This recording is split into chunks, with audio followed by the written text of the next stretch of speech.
believe it's been a month. I've been gone for a month, but I'm back. I'm back. I'm back. I'm back. I'm back. I'm back. I am back. I know. A month? How dare I? But it's been a time. Life has been lifing, child. I've been to visit my mom. Then I had an injury. I had a neck injury from painting the ceiling. Excruciating pain across my head, across the back of my head, spasms, I don't know, pinched nerves, I don't know. All I know is it took 2 weeks to heal, and then we had family here. So it's been a beautiful and amazing month. It's been a Sunday of crazy life Sundays, and now I am finally back. Life is life, and we're not perfect over here. We are perfectly imperfect over here, and I'm just grateful to have woken up this morning, to be here with you, with everyone, whoever's tuning in, to be alive and thriving and mastering myself and learning and growing and being and just breathing. Yeah, and it's been a minute, but we are back. We are rejuvenated. We are reclaiming. We are rebounding. We are regaining. We are redistributing. We are, did I say reclaiming already? We are definitely reclaiming. We are bringing back all of the energy that we had right here together so that we can just, I guess, have a moment.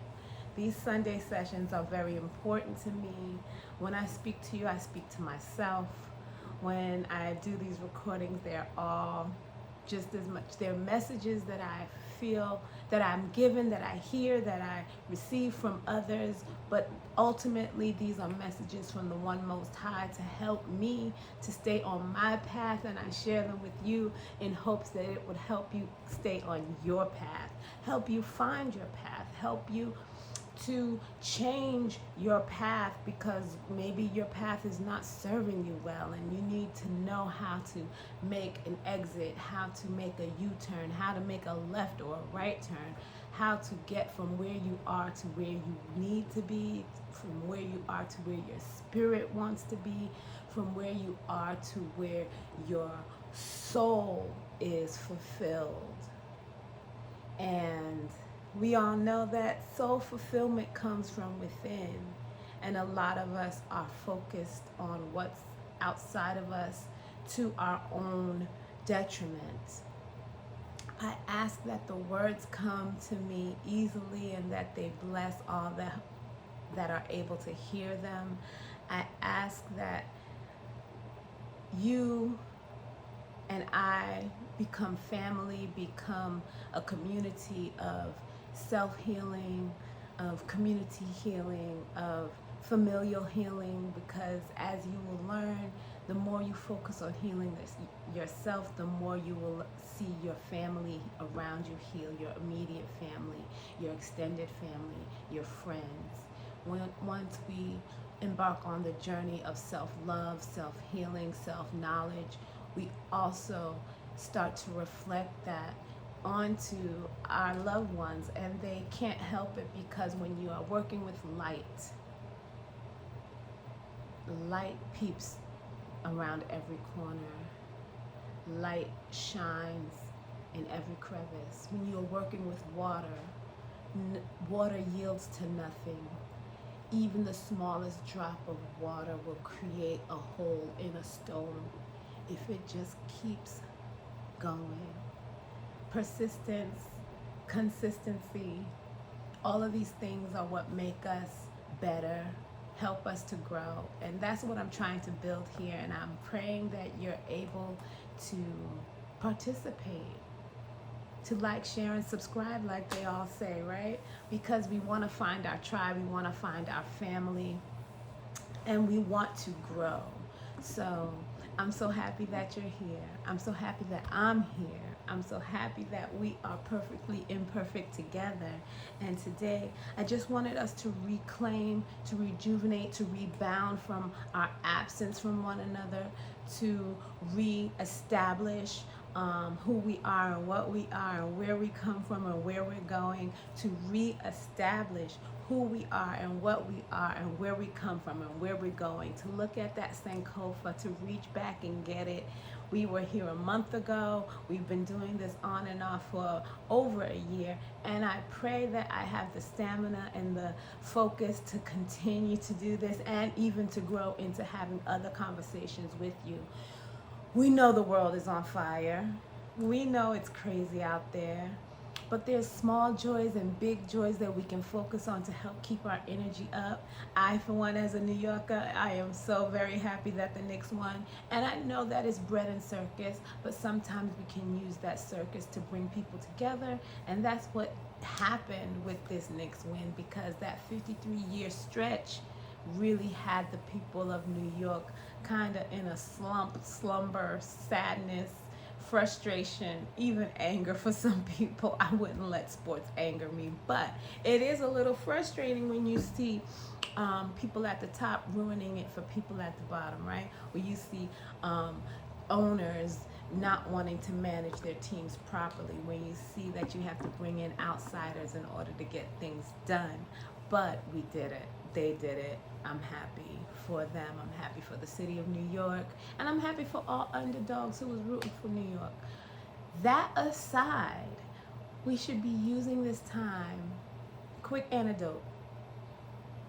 I watched a young man discuss how the games, the finals, the whole series run from the beginning of the finals all the way, from the beginning of the playoffs all the way to the championship, helped bring him and his friends together.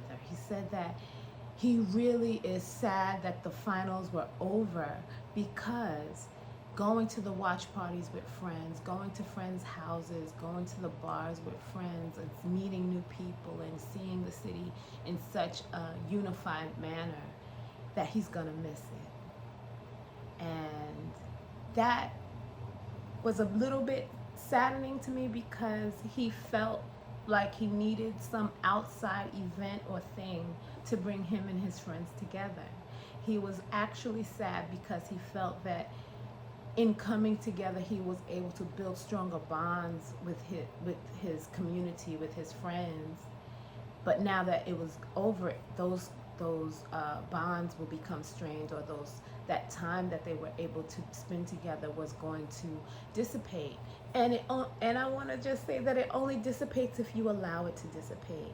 We should use this time to come together, yes, and we should use it to continue to come together. The internet has us in a chokehold. Social media has us in a chokehold. And we are foregoing real life to be on our phones and on the computer. And I say that while I'm talking into a computer, into a phone, while you're watching me on a phone or on a computer.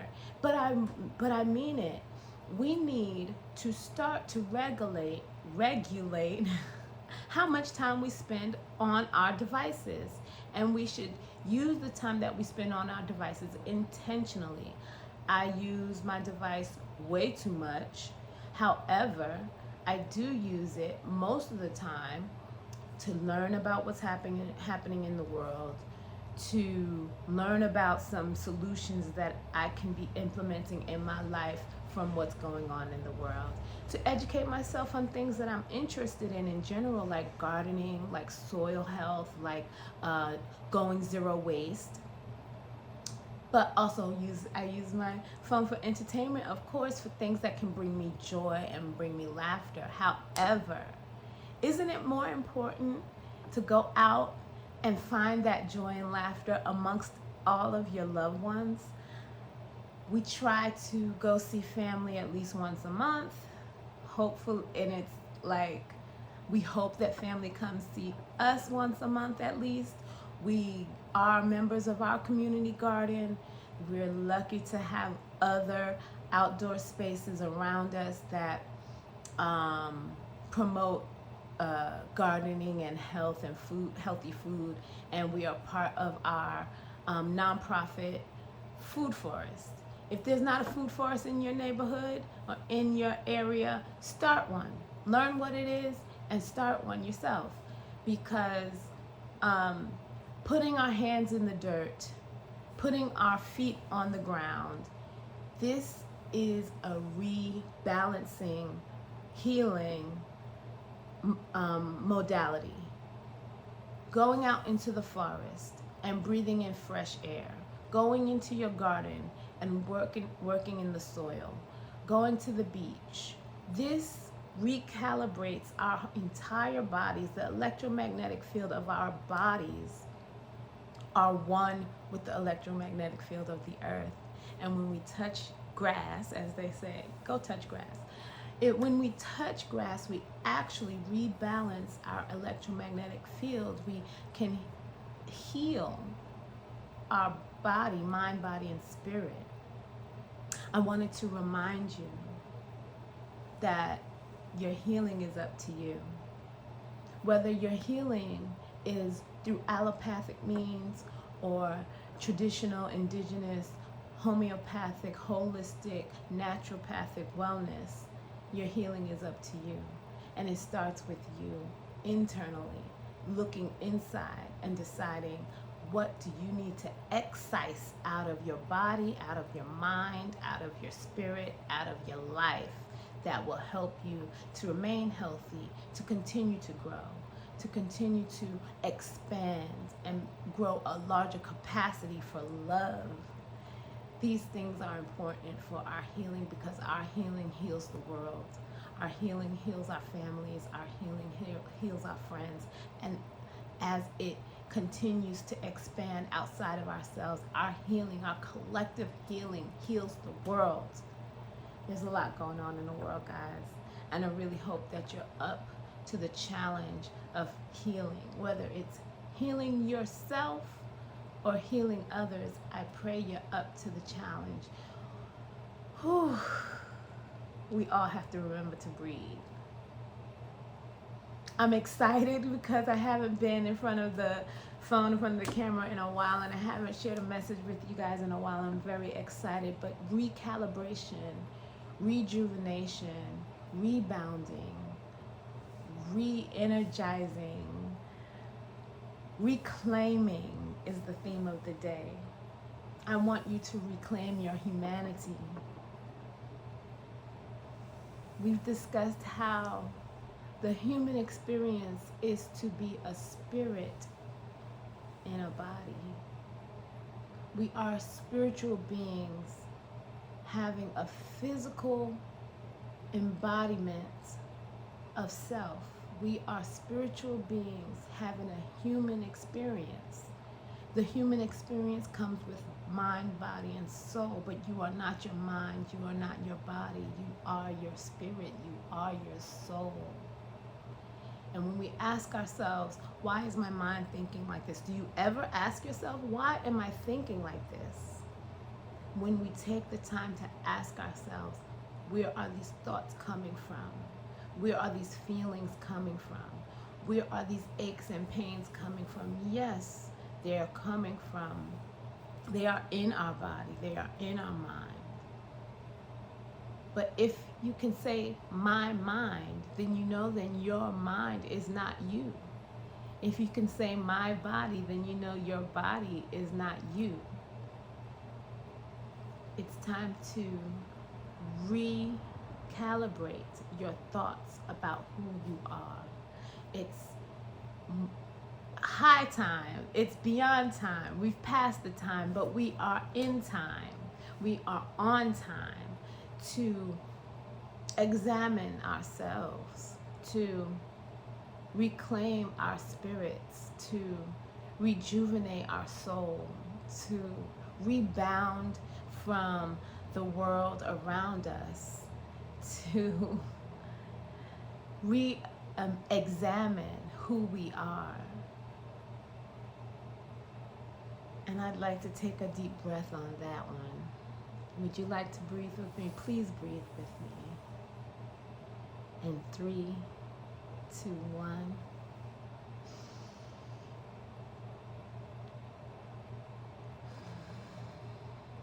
Who are we if we are not our mind? Who are we if we are not our body? Where does our body start and our minds end? Where does our soul start and our spirit end? Where does our spirit start and our body end? Our body and our mind ends, but our spirit and our soul continues forever. We are never ending. We are part and parcel of the one most high divine. I am that I am, a shining being, dwelling in light, and I come from the limbs of the one most high divine. That is a quote from the Pertem Runger, the book of coming forth by day into night, the book of our ancient ancestors, our most ancient, what we now call Sudan and Egypt, the Kemet nation, where we learn the spiritual life that we must lead in order for our spirits to feel and be as light as a feather, to be weighed on a scale and have our spirit be lighter than a feather means that we must let go. It means that we must excise. It means that we must surrender. It means that we must breathe deeply with love, with tenderness, with compassion, with empathy, and we must breathe out the pain, the anxiety, the anger, the frustration. We must not allow the world to impact us to the point where we're taking on the pain of the world. We must, in fact, do the opposite. We must build our light from within so we can then shine that light on the world, so that the world can become a reflection of the light that is within us all, a reflection of the Most High, a reflection of the ultimate joy, the ultimate bliss, the ultimate optimal life that we would want to live. Empathy, compassion, surrender, solidarity, oneness with oneself, oneness with one's family, oneness with one's community, oneness with one's surroundings. We know that we are all reflections of each other. So what we see in the other, what we see in the person that we stare in the mirror, is what we see in the person that we go to work with. They are reflections of us. Those who we bring into our circle are reflections of us. So if they are doing things that disrupt your spirit, if they are doing things that hurt your heart, if they are doing things, if the people in your community, if your reflections in the world that you've drawn to you are doing things that your spirit is unwell with, then you must look within and change that thing within you. That doesn't mean that you don't speak to them also to let them know that this does not become them. But what it does mean is that that person is a reflection of you and that there's somewhere within you that you need to work on. It's a two-way street. Our lives are made more abundant when we have more people within our community and more people around us so that our needs can be better met. But we also know that people are hurt. We are all hurt. I'm hurt. You're hurt. My hurt can bleed on to you if I have not healed my hurt. So we come to reclaim ourselves, to reclaim our spirits, to reclaim our souls, to dig deep within, to excise the spiritual and physical tumors, unwellness, disease that we carry with us that sometimes can bleed onto others.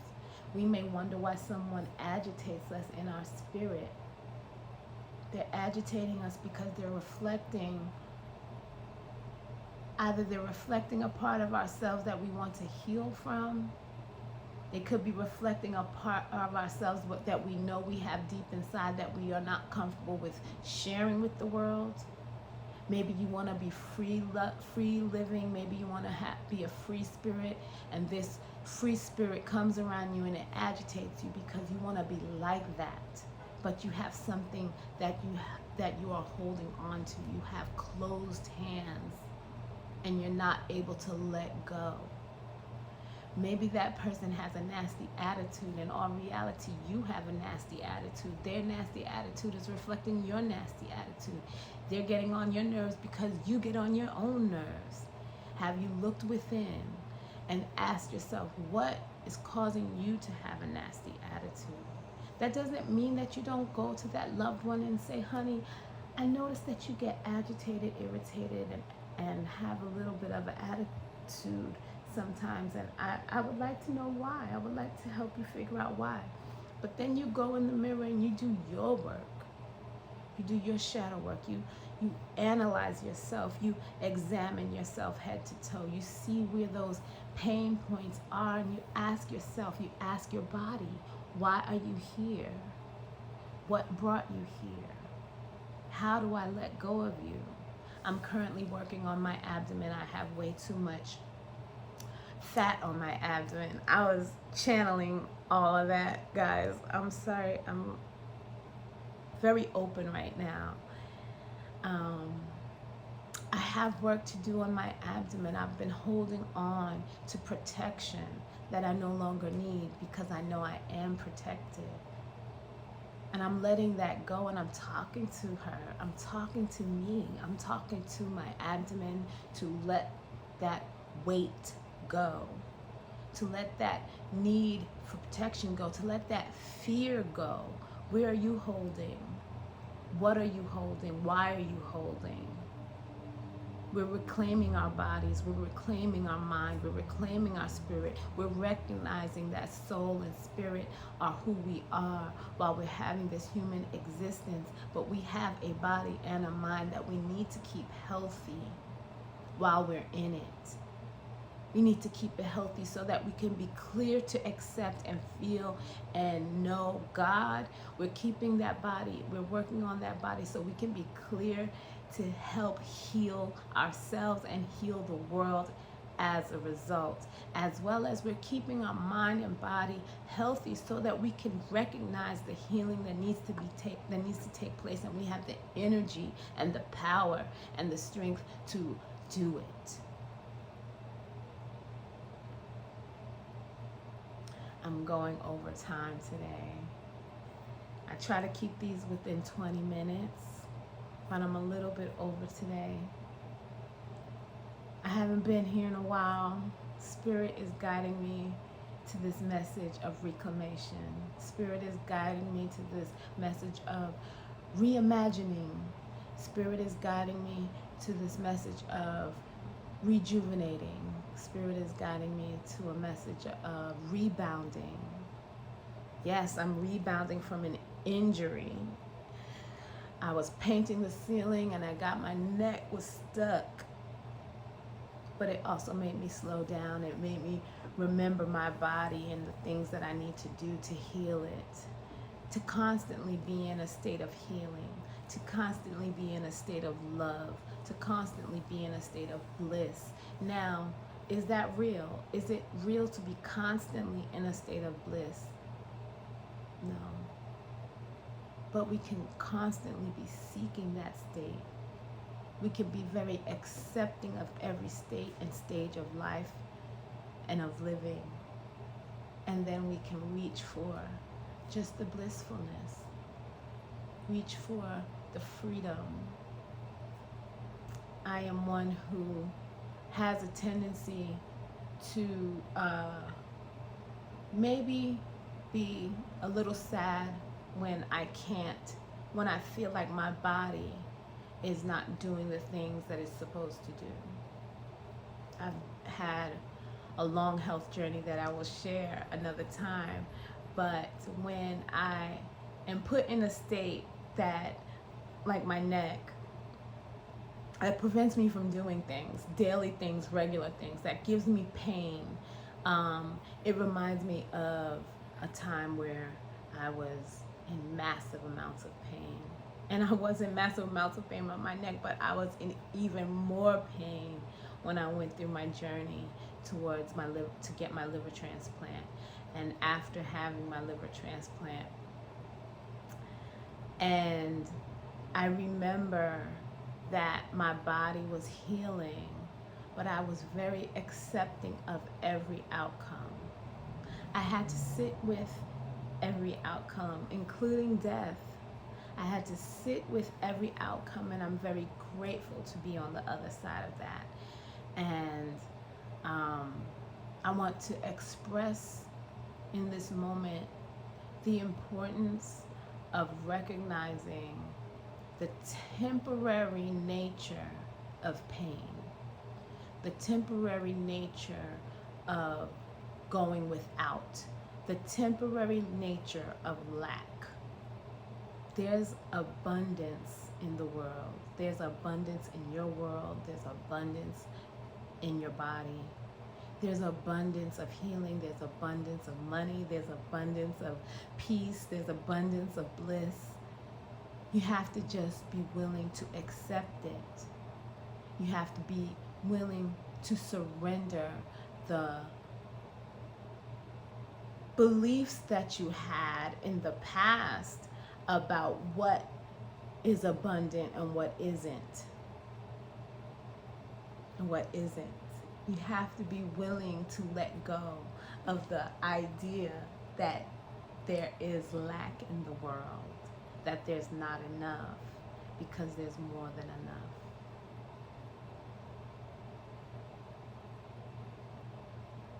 Breathe with me for a moment as we breathe in love, breathing in. And we breathe out pain. Let it go. As we breathe in abundance, breathe it in.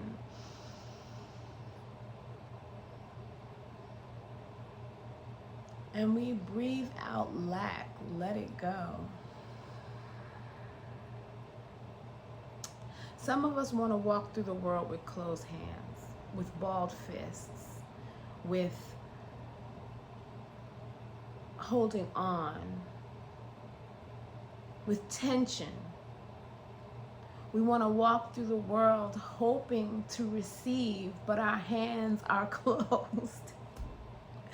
We walk in the world hoping and praying even to receive relief from anger, relief from disease, relief from tragedy, and relief from depression, but we hold on to our tragedy. We hold on to our depression. We tense up when freedom comes around.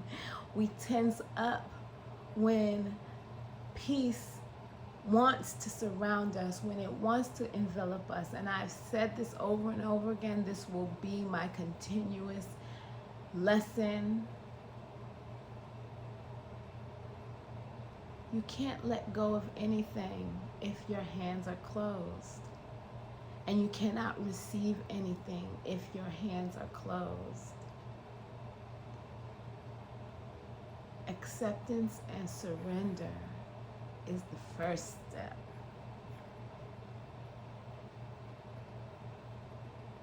Acceptance and surrender is the first step. I'm almost hitting 30 minutes. That means I really have to go now, guys. Acceptance and surrender is the first step to reclaiming the spirit and the soul within you. Acceptance and surrender is the first step in rejuvenating the mind and the body. Acceptance and surrender is the first step in reimagining a world of abundance, of peace, of bliss. Acceptance and surrender. Reimagine reclaim, rejoice. Peace.